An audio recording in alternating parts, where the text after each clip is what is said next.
Jesus calls himself the first and the last, right? The beginning and the end.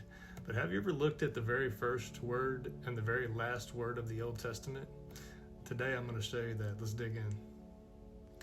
Genesis 1:1, of course, we know the very first word is in, but you probably haven't looked at the very last word of the Old Testament. So let me show you.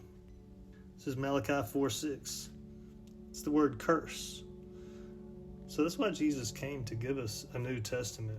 Because in the Old Testament, under that way of living and trying to get to the Father, it just turns out to be a curse. It's impossible to do. That's why Jesus came. Now let's look at the very first word and the very last word of the New Testament. Matthew 1:1. It's the word "the." Okay? I'm going to show you the last word. Revelation 22:21. It's amen. The amen. Does that sound familiar? This is Revelation 3, verse 14.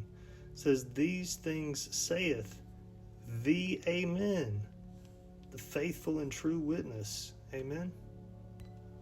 So in essence, if you're trying to live by the Old Testament laws, you're in a curse.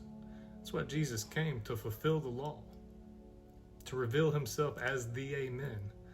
So he is the beginning and the end, right? The very first word of the Bible is in, and the very last word is amen. But better yet, the very first word of the New Testament is the, and the very last word is amen. He is the amen. That's what he came to reveal, to give us life. He is the true and faithful witness. Let's always remember that.